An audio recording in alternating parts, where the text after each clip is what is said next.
भगवान श्री राम की माता कौसल्या कौशल प्रदेश की राजकुमारी थी। उनके पिता का नाम सुकौशल और माता का नाम अमृत प्रभा था। राजकुमारी कौसल्या के विवाह योग्य होने पर वर की तलाश में चारों दिशाओं में दूत भेजे गए। उसी समय अयोध्या के राजा दशरथ ने साम्राज्य विस्तार अभियान के तहत कुश स्थल के राजा सुकौशल को मैत्री या युद्ध का संदेश भेजा। राजा सुकौशल को भ्रम हो गया कि अयोध्या के राजा दशरथ उनके राज्य को अपने अधीन करना चाहते हैं। स्वाभिमानी एवं स्वतंत्रता प्रिय होने के कारण उन्होंने युद्ध का विकल्प चुना। दोनों के बीच घोर युद्ध हुआ।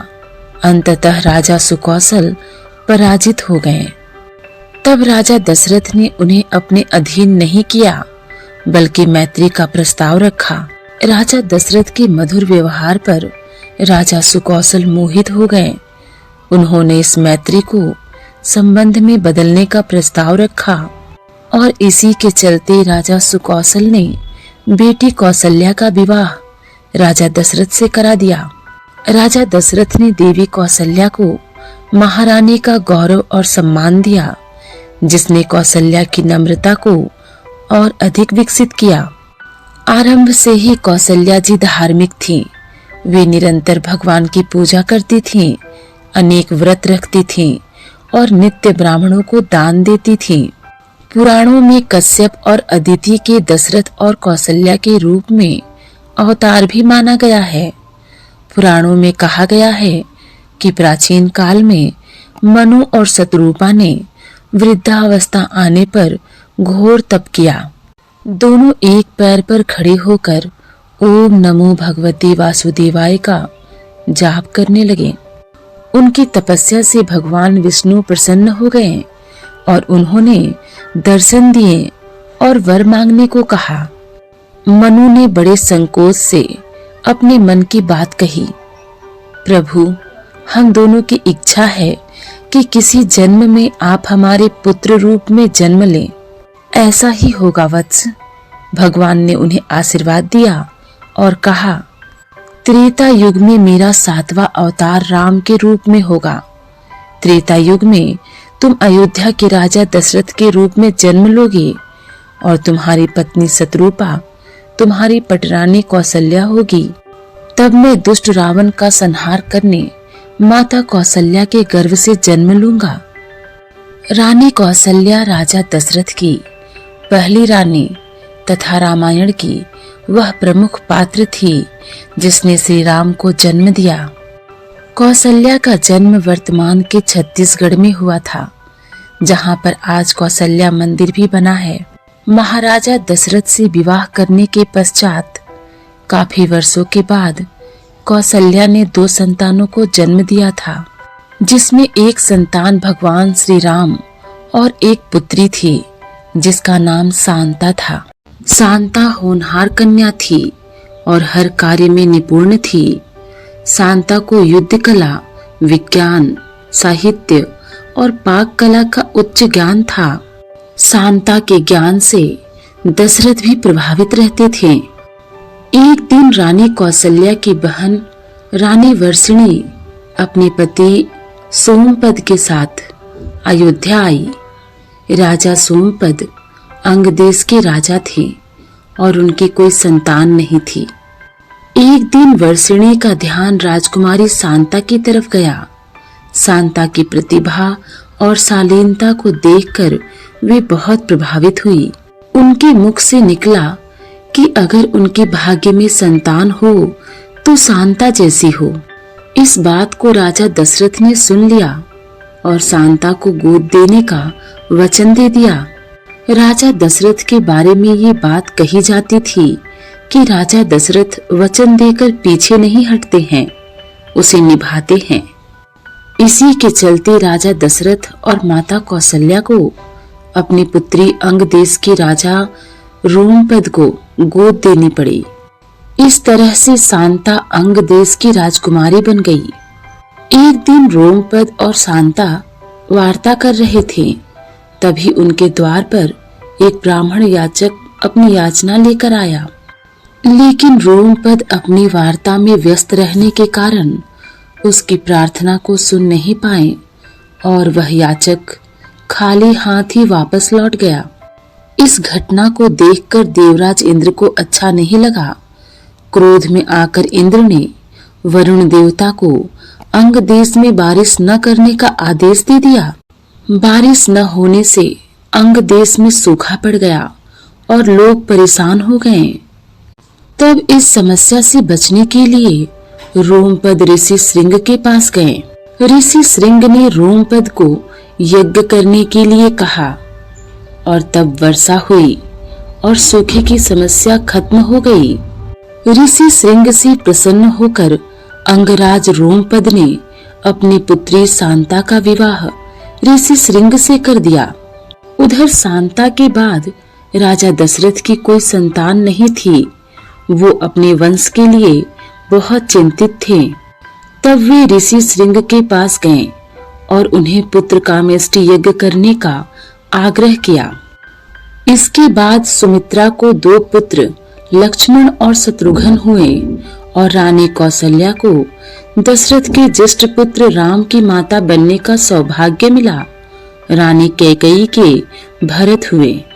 उधर पुत्री शांता के वियोग के कारण रानी कौशल्या और राजा दशरथ के बीच मतभेद पैदा हो गए थे। एक दिन राम कौशल्या से उनके दुखी रहने का कारण पूछते हैं। तब राम को अपनी ज्येष्ठ बहन शांता के बारे में पता चला। तब राम ने अपनी माँ को बहन शांता से मिलवाया। इसके बाद दोनों के बीच मतभेद दूर हो गए। रामायण में कौशल्या एक ऐसी स्त्री की कहानी है जो स्वभाव से मृदु, मधुर, मातृत्व भाव, धैर्यवान व कर्तव्यनिष्ठ थी। उन्हें भगवान विष्णु के 7वें अवतार भगवान श्री राम की माता होने का सौभाग्य प्राप्त हुआ था, लेकिन उन्होंने अपने जीवन में ज्यादातर कष्ट ही देखे। कौशल्या एक राजा की पुत्री, एक राजा की पत्नी व एक राजा की माँ होकर भी हमेशा कष्ट में रही, लेकिन उन्होंने कभी भी अपना धैर्य नहीं खोया। आमतौर पर यह देखा जाता है कि एक सौतन का दूसरी सौतन से थोड़ा बहुत बैर भाव रहता ही है, लेकिन कौशल्या ने कभी भी अपने दोनों सौतन के लिए ग्लानि भाव नहीं रखा। कौशल्या अपनी दोनों सौतन को हमेशा अपनी बहन की दृष्टि से ही देखती थी। इसके साथ ही उसने कभी भी अपने पुत्र व अपने सौतन के पुत्रों में भेदभाव नहीं किया तथा सभी के प्रति मातृत्व का प्रेम लुटाया। यही संस्कार उसने अपने पुत्र राम को भी दिए। रानी कौशल्या के चरित्र व धैर्य की घड़ी की परीक्षा तब आई जब उनके पुत्र को 14 वर्ष का वनवास हुआ। जब कौशल्या को इस बात की सूचना मिली तो वह जड़ हो गई थी। उसे संपूर्ण घटनाक्रम पर विश्वास नहीं हुआ। जब श्री राम कौशल्या से मिलने आए तब पहली बार कौशल्या के सामने धर्म संकट आया। उसे अपना पति धर्म भी निभाना था तो माँ का भी धर्म आड़े आ रहा था। एक ओर उसके सामने अपने पति के दिए हुए वचनों की लाज रखना था तो दूसरी ओर अपने पुत्र को 14 वर्ष तक भीषण संकटों से बचाना था। तब कौशल्या ने सांकेतिक शब्दों में श्री राम को अपने पिता से विद्रोह करने को कहा था तथा वन में न जाने की विनती की थी, लेकिन उसी कौशल्या ने अपने पुत्र के मन में ऐसे गुण भरे थे जो ऐसा न करने को कहते थे। अंत में कौशल्या ने धैर्य का परिचय देते हुए श्री राम के वन गमन को स्वीकार कर लिया। वह अपने रोते हुए पति को संभालने लगी। बड़े दुखी मन से कौशल्या ने अपने दोनों पुत्रों व बहू को वनवास के लिए विदा कर दिया था। इतिहास साक्षी है कि कैकेयी के द्वारा इतना बड़ा प्रचंड रचने के बाद भी कौशल्या ने कभी उसके साथ गलत व्यवहार नहीं किया। वो उसके पुत्र को भी राम समझकर प्रेम करने लगी। श्री राम के वनगमन के पश्चात दशरथ ने कैकेयी का त्याग कर दिया था तथा विस्तर पकड़ लिया था अब दशरथ हमेशा बीमार रहते, वह राम राम का नाम ही जपते रहते और विलाप करते रहते। कौसल्या अपनी सौतन सुमित्रा के साथ दिन रात राजा दशरथ की सेवा करती, लेकिन उनकी स्थिति बिगड़ती ही गई। अंत में एक दिन दशरथ राम राम का नाम चिल्लाते हुए मृत्यु को प्राप्त हो गए। रानी कौसल्या विधवा हो गई। विधवा होने के पश्चात भी उन्होंने अपना धैर्य नहीं खोया तथा धर्म के कार्य करती रही। राम के वनवास के 14 वर्ष कौसल्या के जीवन के सबसे कठोर वर्ष थे, क्योंकि अयोध्या का राज परिवार पूरी तरह उजड़ चुका था। उनके पति की मृत्यु हो चुकी थी, पुत्र को वनवास हुआ था, लक्ष्मण व सीता भी वनवास गए थे।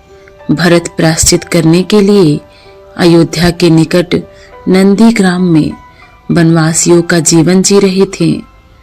कुल मिलाकर राजमहल सूना हो गया था। कौसल्या प्रतिपल अपने कक्ष की खिड़की से राम के वापस आने की प्रतीक्षा करती, लेकिन फिर हताश हो जाती थी। कभी कभी कौसल्या महल के द्वार पर राम आ गया, मेरा राम आ गया चिल्लाते हुए भागती, लेकिन वह प्रतीक्षा समाप्त ही नहीं होती। अंततः 14 वर्ष पश्चात श्री राम लौट आए व उनका राज्याभिषेक हुआ। राजमहल में फिर से खुशियों का आगमन हो गया। कौसल्या अब दोनों सौतनों के साथ तीर्थ यात्रा पर चली गई। अंततः कौसल्या ने एक दिन शांति पूर्वक अपने प्राण त्याग दिए। वह अपने धाम को लौट गई।